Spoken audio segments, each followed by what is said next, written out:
Loma Linda, where no listener is ever left behind. The following program on KCAA is pre-recorded. You guys enjoying your day. I know we are.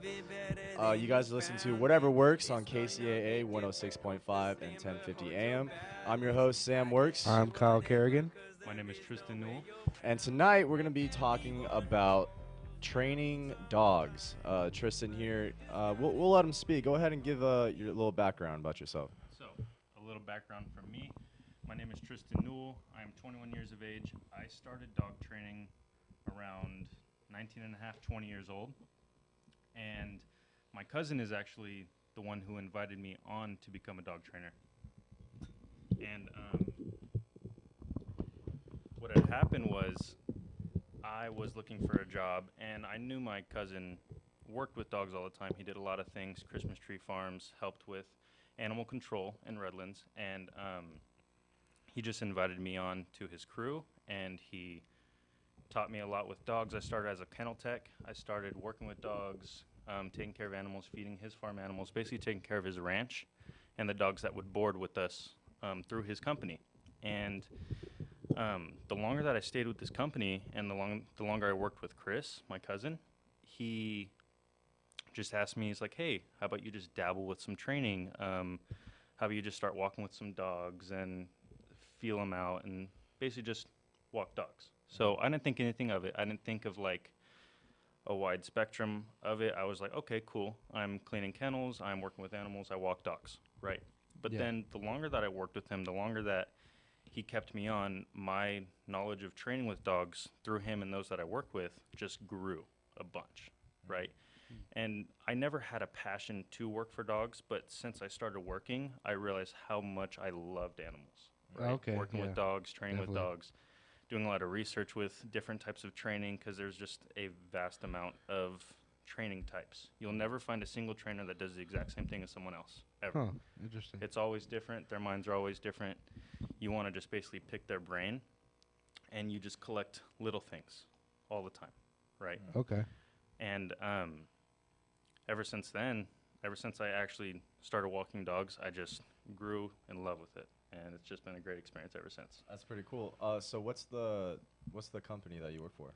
The company I work for is Enlightened Dogs Training. We're located in Cherry Valley, over there off of Bowman Avenue on the corner of Orchard and Bowman Avenue over there. That's his main location. He had a location in Calamasa for a little bit, but now we have a bigger facility, a lot more area for training. We do agility courses, nose work classes.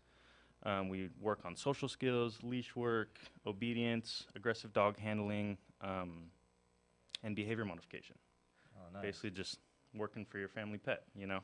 That's pretty cool. Okay, yeah. How many dogs do you have in there at a time? Like, So it ranges, okay. right? Chris, he actually just got another facility in Yucaipa. Oh, So okay. that holds, I believe, 15 dogs right now. He has kennels at his ranch that holds about, I believe, 10 to 15 at a time. And then the main facility in Cherry Valley, which holds, I believe, 12. Okay. There are Okay. times when all of them are filled at once.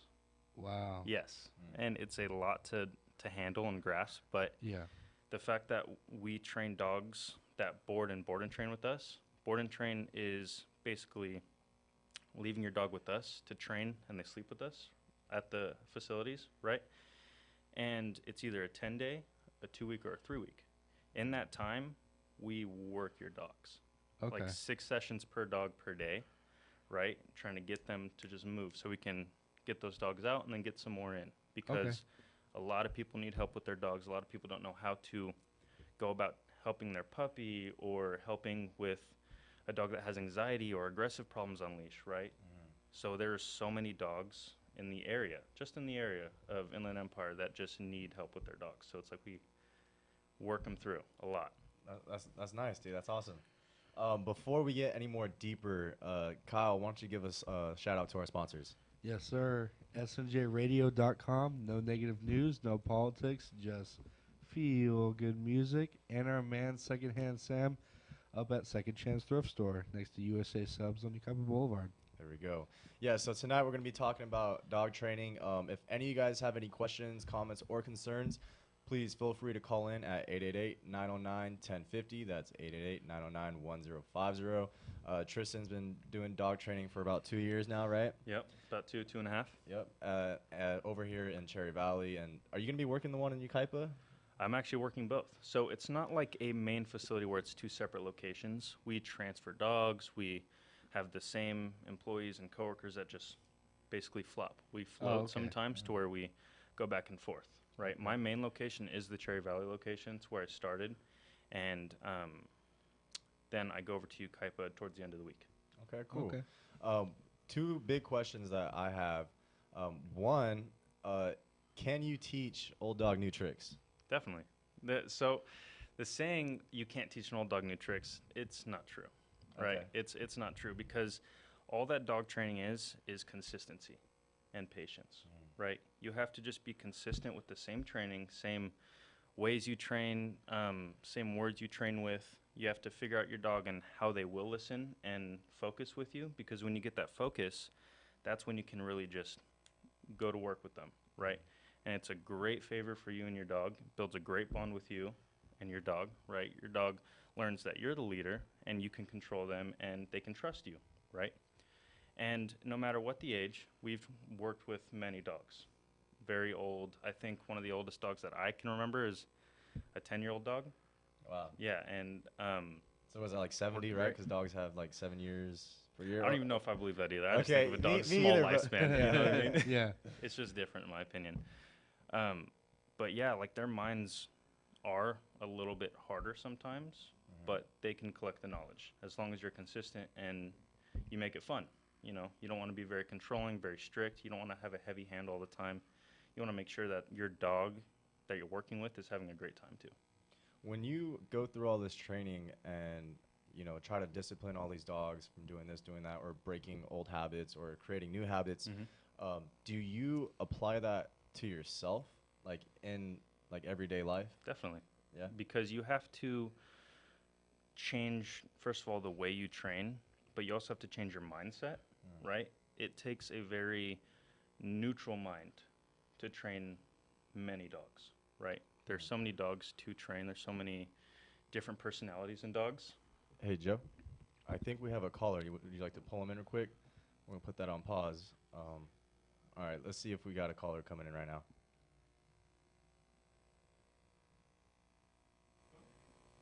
Yeah. Hey, you are now live on KCAA. How we doing? Good. This is Holtase. Say again. This is Holtase. Oh, Oh, hi. hey, how you doing? I'm good. How about yourself? Doing fantastic. Do you have a question for our guest Tristan here about dogs? Yes, I do actually. Go ahead. I have a 8-year-old poodle named Sasha, who's always warned me about when she has to use the bathroom and all these things. But randomly, it started like 2 months ago. She won't warn me when she has to go, and she just goes poops and pees in the house. Mm-hmm. And I'm wondering Sorry, go what ahead. happened, why is she doing this, what can I do to fix it? So what are some things that you've noticed? How many times do you take her out to go to the bathroom? What are some signs that she used to give you to where you get nothing now? No, well, she used to come up to us and like whimper or like nibble at my toes or something. And we always take her out in the morning, in the afternoon, and in the evening Okay. to go to the bath. And how long of a period do you take her out for? Usually she'll go like within the first 5 minutes, but we'll leave her out there, play with the kids in the neighborhood and stuff for a good amount of time. Mm-hmm. Has she ever shown you signs to like go to the door? Has she like gone to the spot that you take her out instead of her coming up to you now? Have you noticed anything like that? No. So have you watched her use the restroom at all, like in front of you, or is it just Well, you find I it? stopped doing that a while ago because it was like such a routine that she would just do it. Yeah, exactly. It's good that you do change it up, just because sometimes with some older dogs, their bladders get a little weaker now to where it's like almost like a puppy, to where your dog needs to go out a lot more than usual. And some dogs get different habits and try and like cue you in another way. Do you normally like let her out in the backyard, or do you like take her on leash? I just let her out in the front. Oh, you put her in the front. Okay, so basically Yeah. just any yard still, correct? Yeah. Okay. And how many times has she used the restroom in the house? Like a day? Recently, at least once a day, sometimes twice a day. And it's usually random, like different. Like it's not just Yeah, urination. it's like middle of the day, I'm gonna go pee, or middle of the night, I'm gonna go pee. She only pooped once. Does she go in a specific spot? No. So it does remind me of like a puppy sort of mindset of using the restroom, to where it's like your dog's got to go, you got to go, right? Yeah. It just seems like your dog needs to go out just a little bit more. If you're letting her free feed or letting her drink water all the time and just leaving it down, that could be another issue, to where you don't have timed feedings, or you don't take water up at certain times. Okay. Because that could be a big one as well, to where your dog's free access to food and water, and the bladder will just fill up a lot quicker than normal, to where she'll just use the restroom when she has to. No, so it's like a combination of old age bladder problems plus like being able to drink water whenever she wants. Exactly. It could be one of those issues. If you want, what I do with like puppy training, or how I tell some of our clients about puppy training and how to help with pottying, time the eating and time the drinking, and then switch up to a schedule feeding.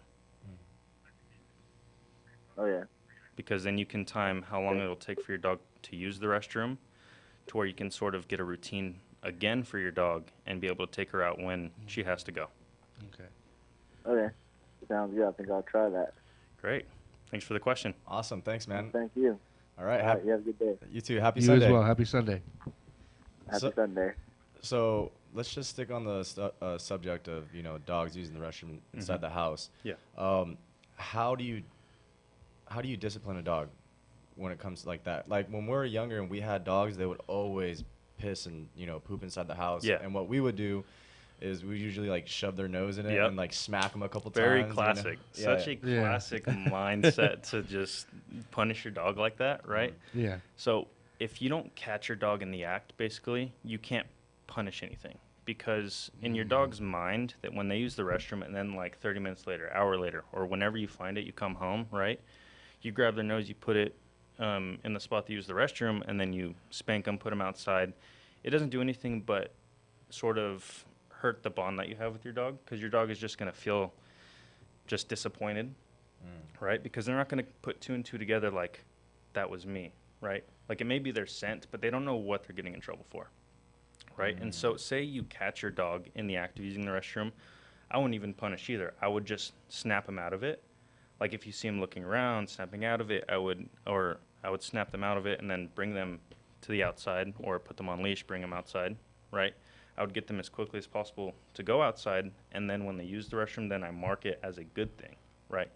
So Okay. I'm not going to punish inside. I'm just going to get them out of the moment of using the restroom and take them outside, right? A lot of things, like say if it was a puppy, there's pee pads in the house, right? Pee pads, your dog pees on those pads, poops on those pads. If you notice consistently your dog is going to those pads, your dog is ready to go outside. Your dog's ready to jump from going in the house to outside the house, because the more you keep the pee pads inside, the more it enables the use of the restroom inside, right? To where when you get rid of those pee pads, use an old one, put it outside, get them used to going outside, get them used to smelling their scent on the pee pad, and they're like, oh, my pee pad's out here now, right? So you're going to put them outside. So I don't recommend disciplining, grabbing their snout, putting it in the area, right, and spanking it, because it's just going to discourage your dog, right? Okay. You can train it a different way. It can be a lot more positive, and it's just redirecting that action to go outside. Okay. Interesting. I have a funny story. So I have a dog. She's half pit, half American Bulldog. Her name's Tinsley. Super cute dog. And when we leave, we would have her in the cage inside. Yeah. And I come home one day, and the house just smelled nasty. I was Really? like, I was looking around. I was so mad. I was looking around the house looking for the dog poop. You know what I mean? And I couldn't find it anywhere. Yeah. But I had to bounce. I had to leave. So I took her back in the cage, locked her up, and as I was walking outside, she was screaming. She was yelping and this and this and this. And I found out that she took a dump inside the cage. Yeah. But when I left, I was gone for about like an hour or so. Yeah. And she had the worst experience because she's stuck there like Yeah. with her her own Yeah. smells, Yeah. basically, right? It's actually a common thing when we get boarding dogs, right? Because some puppies really don't know how to hold in their bladder. They have certain increments that they need to use the restroom. What my boss has told me, Chris, he's told me, I believe say if it's a puppy, the month of the dog, add it by 1, and that's how many hours that they can hold it. So it's like a 4-month-old pup, add it by 1. So your dog can hold in for about 5 hours. Okay. Right? When it comes to needing to pee, it's about 10 to 20 minutes after drinking water for puppies. Okay. Right? Interesting. But yeah, normally the dog will not use the restroom in their kennel unless they really, really have to.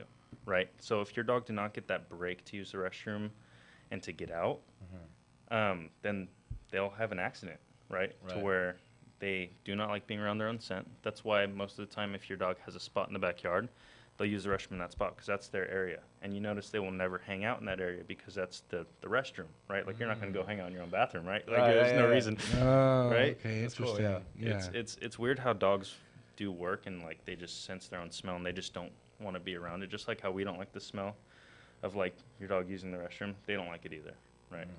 Okay. But just make sure you let your dog out. That's it.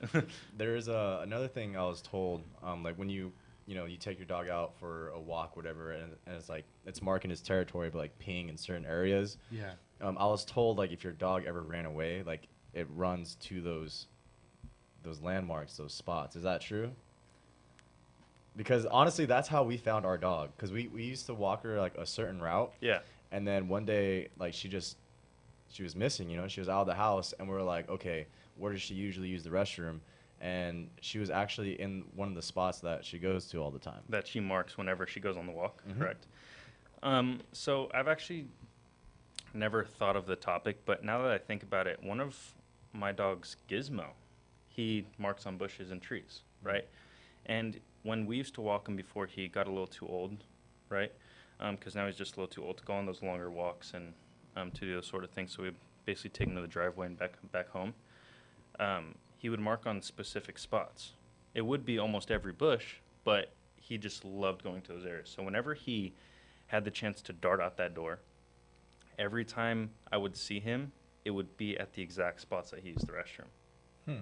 Because they're just inclined, knowing that that's their area, they claim it, Yeah. right? So like they're gonna just continue to go to that spot and make sure it's theirs. Okay. The other important question that I was wondering is, do you guys train police officer dogs? Like, do you guys do that? Any like police training with them? We don't do police training with dogs. My cousin actually works with police kennels, as well as one of my other coworkers. He also works with police kennels, and they do bite work. They do scent work, and they do bite work for those dogs. But the dogs that we train, we do not work police. We do not work biting. We don't work anything that has to do with Like aggression? service, Oh, service, right? okay. Like it's basically like that canine service, right? We don't work any of that. We do Okay. get dogs that say board with us that have that experience, and they are in the police force, but we do not train with that. No, So that means you don't train service dogs either. we don't train to become a service dog, but Okay. we can train service dogs, right? Okay, Like we can't yeah. be we can't be giving you the certs for a Right, service dog, yeah. correct? Okay. But we can help go to that level, right? My Okay. boss actually does Canine Good Citizen, which is a good certificate to have for your dog because it's one step forward to becoming a therapy dog or a service dog, gets them into that mode, that work for your dog. Okay. And do you, besides Gizmo, do you have any other dogs at your house? Oh yeah, I got 2 other dogs. I have a Rottweiler mixed with an Australian Shepherd named Lola. Oh wow.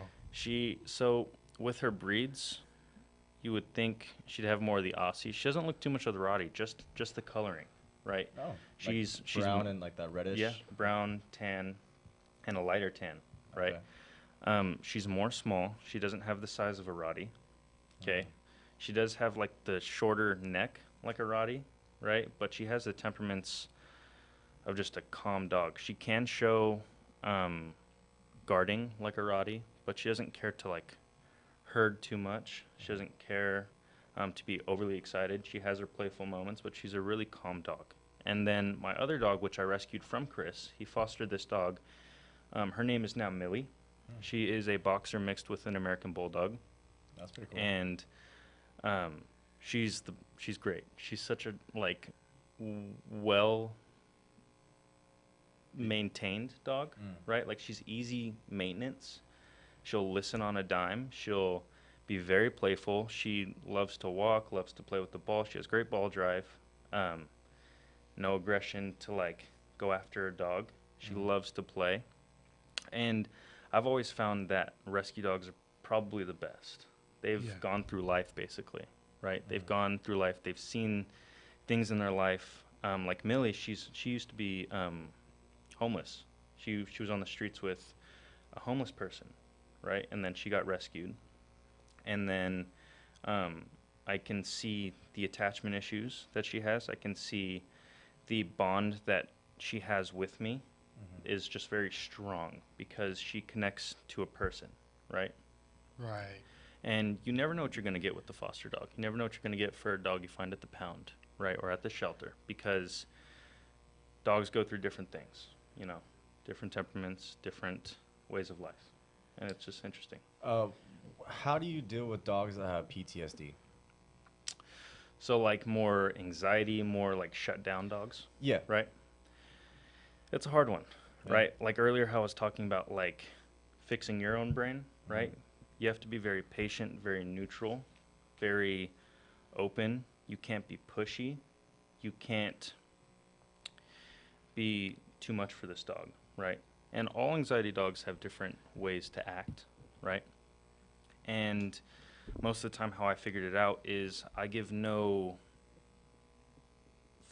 energy to them, right? What I mean by energy is like my presence, making them feel like they're pushed into a corner or making it to where I'm making my presence known to them. I'm basically just going to let them coexist with me. Like I can have them out with me in a room and I'll just let them do their thing. I'm not going to control them. I'm not going to grab a leash. I'm not going to make them do what I want because we don't have that bond, right? Dogs with PTSD, it takes time. It takes a lot of time and patience. You have to be very calm, very docile, and just let them approach you. So you really know how, like, the way the dog brain, like, functions and the way it thinks, right? I don't want to claim that I do, but I know a decent amount, right? Like, I'm not saying, like, I know everything, because I'll never know anything. I learn things all the time, right? And even from coworkers I've worked with for over a year, I learn more things from them. That's like a breed-by-breed thing, too, Yeah, huh? exactly. Yeah. It's breed by breed. It's different minds, different litters. You just will get different reactions every single dog. And it's interesting. It's basically like a puzzle when it comes to training because you have to figure out what works best for this dog. And you said there's like a 6-day, 2-week, and a 3-week training? A 10-day, a 10-day. 2-week, and a 3-week. So how do you, during that time span, how do you figure out a dog that fast? Well, like I said, we do about 6 sessions per dog, correct? But it's an all-day thing, right? Think of your normal 9-to-5 job, right? You're going to be there 8 hours a day. You get a routine down. You know how to handle certain dogs, right? It's going to be the same thing where we sort of have a list to go through with dogs. It's not like a checklist. It's more of something we can spot quickly, right? Okay. It's something that we have to like figure out or see certain energies. We'll have them with us in like what we call our lane. It's like a lane between 2 play yards where dogs are playing, right? So we'll bring them in there with us, see how they are with dogs through the fence. If there's like any sort of fence tension, it's like, okay, a little high energy, right? If this dog doesn't care for any of the dogs, goes hide in the corner, okay, this dog's more anxious, more shut down, right? Doesn't know what to do. Okay, so there's little things that we can pick up on quick. Yeah. And then after we pick on those little things, then becomes the bigger spectrum of how to attack it, right? Whether it be playing with the ball to get their attention on us, whether it be treats, whether it be playtime, whether it be physical touch, right? You have to sort of go through a different way of training every single time. Interesting. So help me break this down. So I was dog sitting one night, right? Mhm. And this dog never met me before. Okay. And this girl, she's like, oh yeah, I call him Cujo because he's just yeah, you know, she likes yeah, biting stuff. yeah. And so I walk into this house and there was like a dog gate right in the living room, and this dog was just nonstop barking. Yeah. And we do have another caller coming in, but Joe unfortunately is absent in his seat. So hopefully whoever's listening can just stay on the line and he'll plug you in. But so I walk in the house and this dog just like, "Bark, bark, bark, bark," you know, like I just couldn't get the dog to calm down. Yeah. So what I did, hey Joe, we have another caller. So I just couldn't get the dog to calm down. So I said, you know what, screw it, and I hopped over the fence or over the dog thing. Yeah. And then the moment I did that, that dog just shut up and sit down.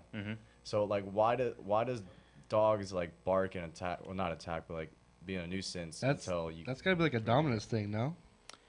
It's more so the way he was sort of explaining it seems more of like he wants to greet you, because you didn't greet this dog at all, correct? You just basically sat there while he barked at you. Yeah, on the other side. Yeah, that was what it was. There was a barrier where it caused tension, caused a reaction to where the dog got frustrated and really wanted to meet you, right? It could have been another thing, though. It could have been, what are you doing in my home? Could have been more protection, more of like a guarding situation.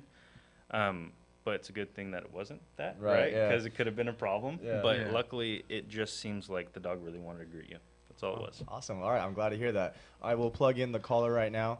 You are live on KCAA on whatever works. Say hello. How we doing?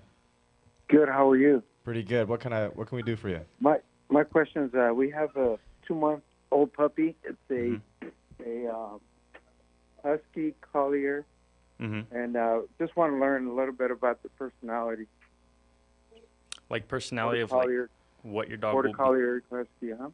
So the personalities of a husky, right? Personalities of a husky is very hyper, very energetic. They need works. They can be a little crazy, a little bit restless. Same thing with the border collie. A border collie can be energetic. A lot of the times you find border collies very distant, in my opinion, because they have sort of a herding mentality. So they will want to herd, say, a group of dogs, or if they're actually working like on a ranch or a farm, they would really want to go after like the goats, the sheep, the cattle, because that's in their nature and their breed. Oh, right? damn. We have chickens, and it's going after chickens. Yeah, that's a big one. Chickens are a big one, and it's not the safest because chickens are small. So it can become an issue. It can become more of a problem, right?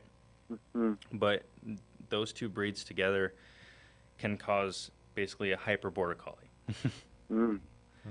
Okay. And Awesome. What are some other Thank you. questions? Is that about That's it? Yeah.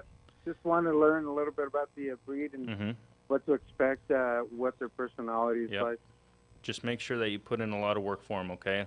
Okay. Remember to train them mentally, but also train them physically. Okay. Got it. Thank you. Appreciate Awesome. it. Hey, Have a good one. Thanks Thank for you. calling in. Happy Bye-bye. Sunday. Bye. Bye. Yeah. So when it comes to like that dog and chickens, like I know like they would be like playful and stuff, but how do you control the dog from attacking those chickens? So depending on how the chickens are, if they're free range or if they're in a coop, most of the time when they're in a coop, it's going to be a lot of rotating the fence with the dog, right? If the dog is free range with the chickens and the chickens are able to do what they want, the dog's able to just hang out with them, it can turn into a different thing to where the dog will become more connected with the chickens. Okay. So it's probably better that the chicken and the dogs are like free range, right? Yes and no. Okay. Because there can be moments to where the chickens can just go off, say they make a lot of noise, that dog will now want to herd, right? And sometimes that herding can turn into like almost like an attack, but it's not attacking. It's more of just controlling. Yes, trying to control. Oh, okay. Try to get them to a section of the yard and stuff Either the like section that, of the yard, just moving them, like, Yeah. or the dog is going to be bored and just go after them randomly, right? Like it could be a lot of things. Right. Interesting. Yeah. I don't recommend the dog go with the chickens because chickens aren't a herding type of animal. They do what they want. Right. They're there. You know So what that I mean? dog will probably get really frustrated that it can't control the herd of the chickens, right? Oh, Basically, gotcha. or just for fun, it'll go after the chickens. Oh. It's a common thing. And it's probably not good for the chickens either. Probably stresses them out. Very, very much. All right, I got a couple questions. One, I was told by a vet that smaller dogs typically have more anxiety than larger dogs. Do you find that to be true? I do not find that to be true. Okay. Sometimes we have little dogs that are very dominant, very strong-willed, very confident, right? Yeah, for sure. And we find some big dogs that are very anxious, very shut down. It also depends on the breeder, right? Depending on what was bred into this litter, right? Okay. Personality from both mom and dad go into that breed, go into that batch of dogs, right? And depending on if it's a good breeder or a bad breeder, that dog can be born with those anxieties, with those mental issues, okay. right? It doesn't just have to be something in life that triggers them to be that way. So it can be They passed down like humans. Exactly. Okay. Yeah. So I have a small dog. She's 11 now. She is a Chiweenie. Yeah. She's very dominant, but oftentimes, like, the first time I noticed this, she was about 1 year old. She was shaking, and it wasn't cold. So I was like, well, maybe she's cold. It's the first time I had this type of breed. Mm-hmm. Wrapped her up in a blanket, and she was just shivering. So I was like, what is going on? Took her to the vet, and they diagnosed her with anxiety. Okay. And so, often the vet, they're trying to push towards medication, different things like that. Definitely. And we weren't really sure if we wanted to go that route. What's a natural way to help with anxiety with dogs? So now you'll find a bunch of CBD stuff, right? There's a lot of CBD chews. There is what we have at our center is the Thunder Jacket. The Thunder Jacket is like this stretchy vest that wraps your dog snugly, like if it's getting held, and that can calm your dog too. A dark room, something blocking them from going around, that can help your dog with anxiety. There's a lot of natural ways that you can just help your dog with the anxiety. One of the main things is don't nurture that anxiety. Don't be like, oh, it's okay, sweetie, it's okay, baby, right? You're not going to nurture that like we do as humans, because with dogs, when you nurture in that way, it's giving them the okay to be that anxious and to be scared and to always want help, to where they'll always be scared of things. From the Bureau of Economic Geology, this is Earth Date.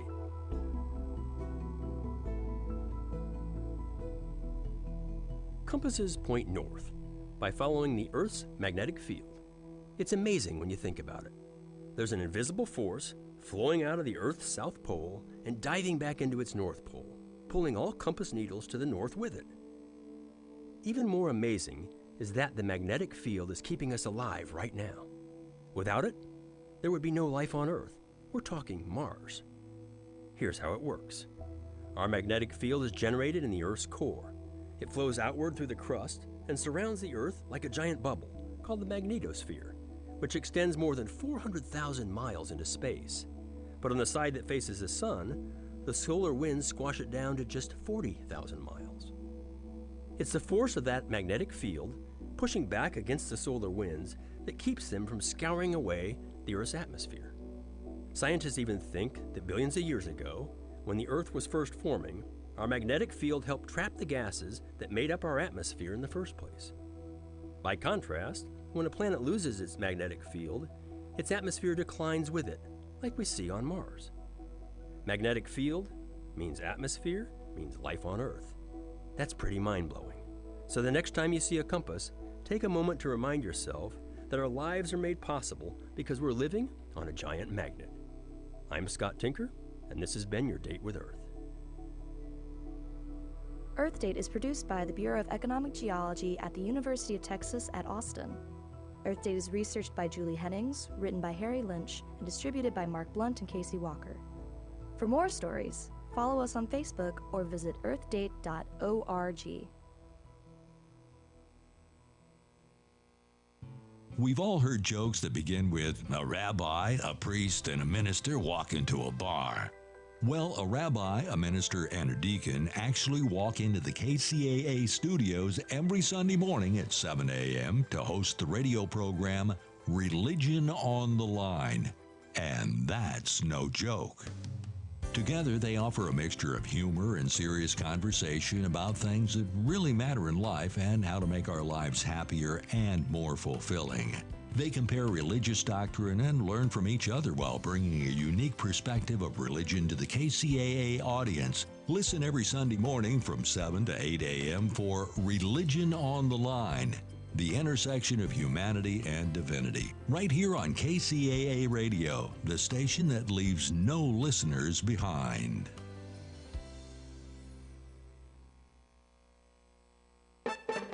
This segment is sponsored by the Calamasa Event Center, and we thank them for their community support. The Calamasa Event Center, formerly the Calamasa Country Club, supports not only this radio station, but fun along with great memories in your future. They're ready for your special event. If you're looking for a sophisticated and friendly place to hold your special wedding, anniversary, birthday party, fundraiser, and more, then you need to contact the Calamasa Event Center. For a no-fuss, smooth event, contact Lori at 909-553-2619. That's 909-553-2619, or Google Calamasa Event Center and get ready for fun.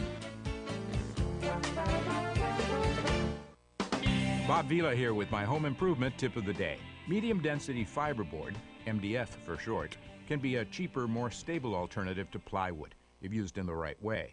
MDF is made from wood scraps that are broken down into fine fibers, mixed with binders such as glue, then formed into sheets using high temperature and pressure. Most home centers carry 4x8 sheets, usually half or 3/4 inch thick. MDF is often a bit less expensive than plywood.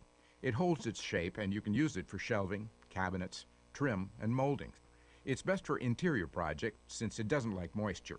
One important caveat though, MDF contains formaldehyde, a suspected carcinogen. So you'll need to wear a respirator when cutting it, and until it's properly sealed with paint or urethane, it continues to emit toxic fumes. That being said, if you take proper precautions when working with it, MDF can save you money and reward you with good results. Get more info at bobvila.com and right here at home with me, Bob Vila. I am Tristan Newell. And he is working at Enlightened Dogs Training. There you go. And if you guys are just tuning in and you guys want to go back and listen to what we're talking about previously, honestly, I can't even recap what we're talking about. There's so much that we're talking about. It was dense. It was very knowledgeable. A lot of information out there. We had a bunch of callers, so I'm very grateful for that. But we're going to continue talking about dog training and all this stuff.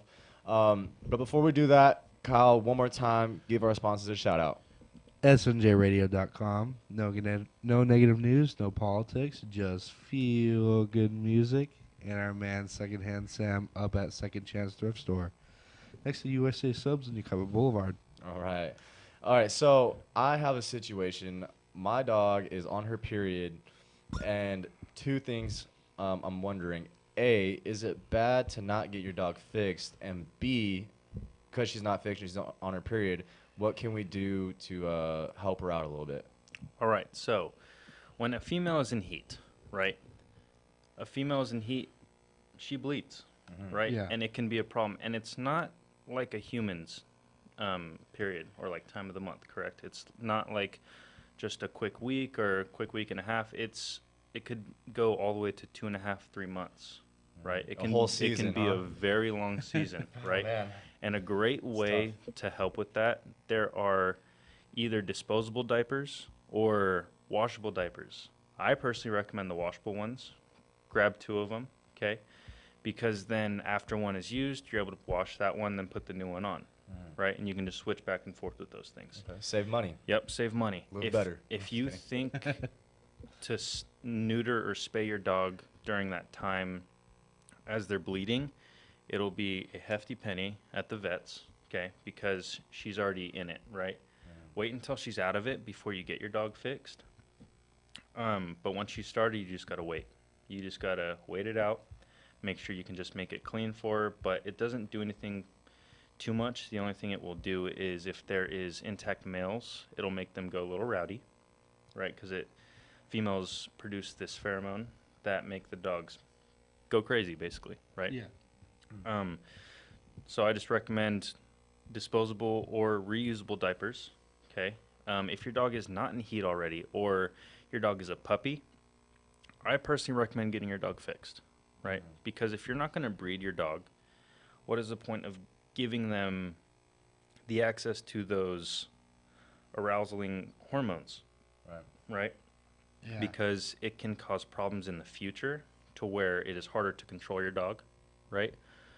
And it can just cause issues later on.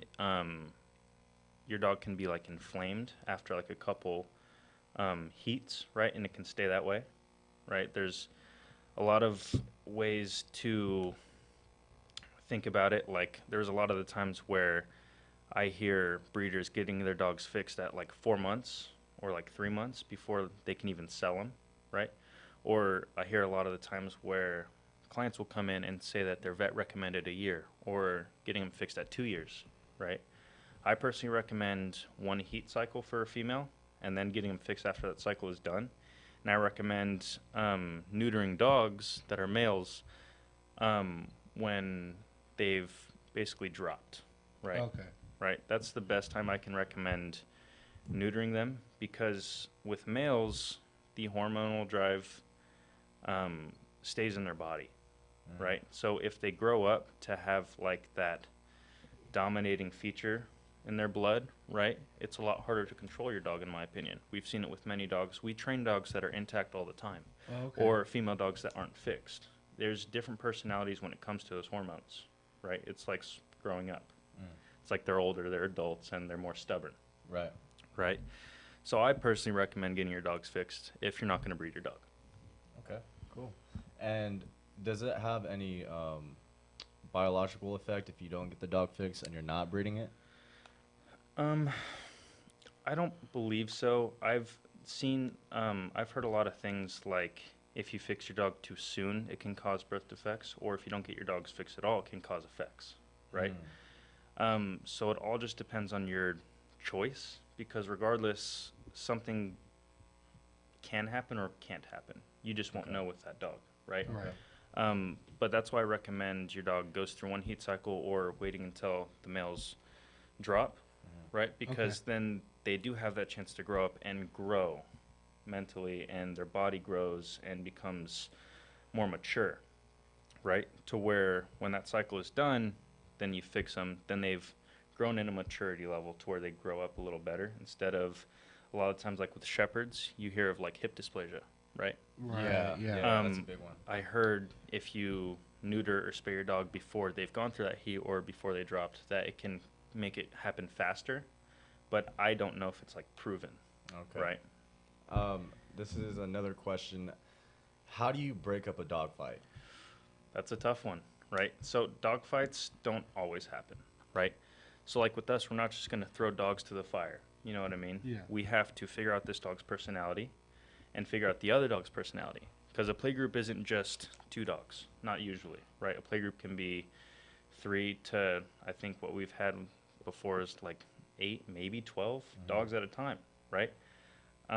There's a lot of deterrent tools, shaker bottles, grabbing a can, grabbing a bottle of cleaner that's already been used, putting rocks or coins in it, making a loud shaker, right? That loud noise can just break it up really quick, right? There is squirt bottle options. You squirt the dog with water. There are a lot of protective tools as well. There are bite sticks, where the bite stick is a flattened piece of wood with the point at the end to where you can get it in the back of the dog's jaw and basically touch like a gag reflex in the back of their throat that makes it just pop off and like they feel the need to throw up, right? And that can break it up right away. If it's a big dog fight, hoses are great. A water hose, spraying that dog, right? It can just break out of that mentality of like going after the other dog.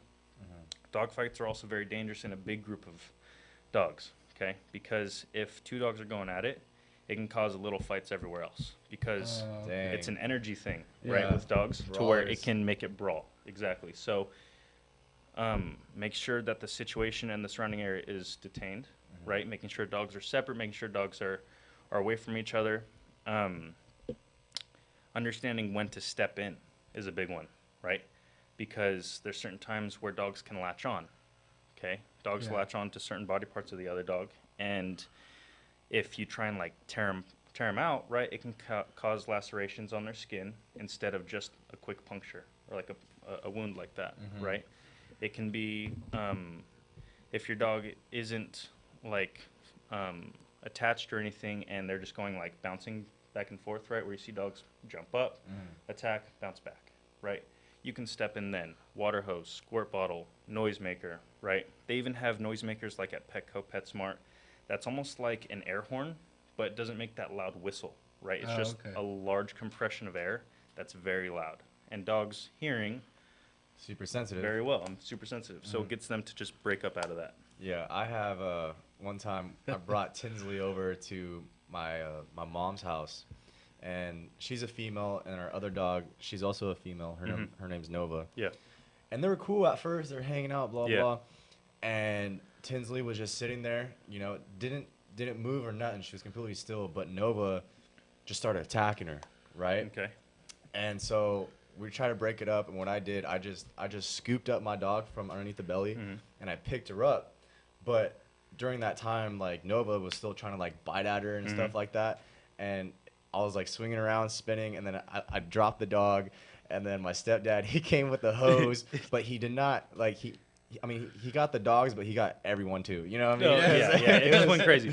It's such a like crazy experience too. Yeah, it's so fast. It's very fast. So fast. And then my brother, he just tried to just pull him apart, and one of the dogs just, on his finger, almost took his finger off, dude. It was so gnarly. Was like the nail falling off, or was it the actual finger? It was like finger joint with like the pad and everything. Like it was so intense, dude. And then my brother actually just got surgery on it a couple days ago. Wow. Really? Yeah, it's so gnarly, bro. Like, he had to get a bunch of stitches around his finger and stuff because he didn't get it fixed when the incident when he was supposed to. Yeah, so like his finger was all like deformed. Oh yeah, so it was growing bad. Yeah, so he had to get surgery and stuff. But how nasty is a dog bite when it comes to like getting infected and stuff? Is that highly or? Well, regardless, a mouth of any animal or anything can be nasty, right?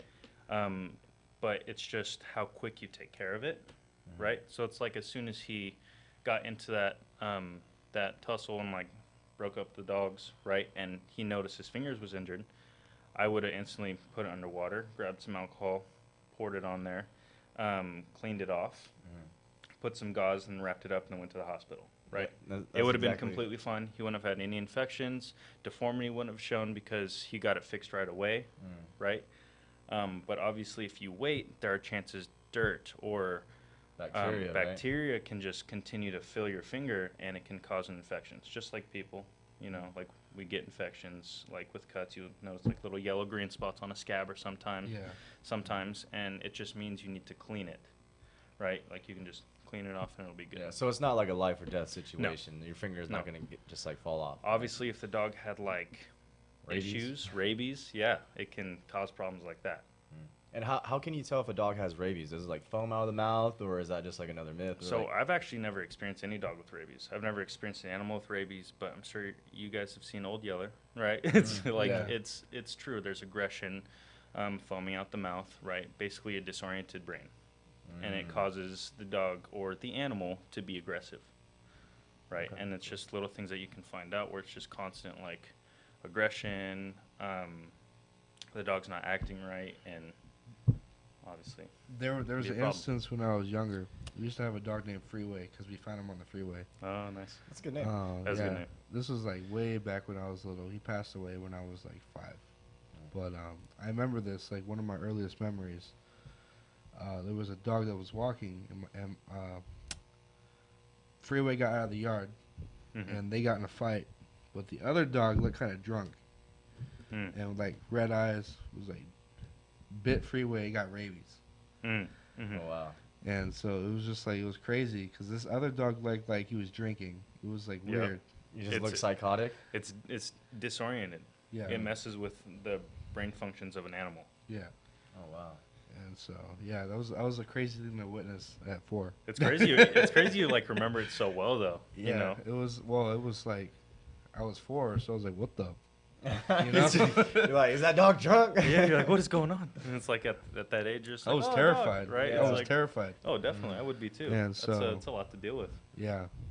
Okay, well, do you what do you recommend for people who just got new dogs or they don't necessarily want to go to a dog trainer? How would you train dogs at home? Personally, do your research. Okay, not just do your research to train your dog. Do research for your breed that you're looking at. Okay, you're looking at a German Shepherd. Like, oh, I see German Shepherds everywhere, right? Those dogs are bred for work, right?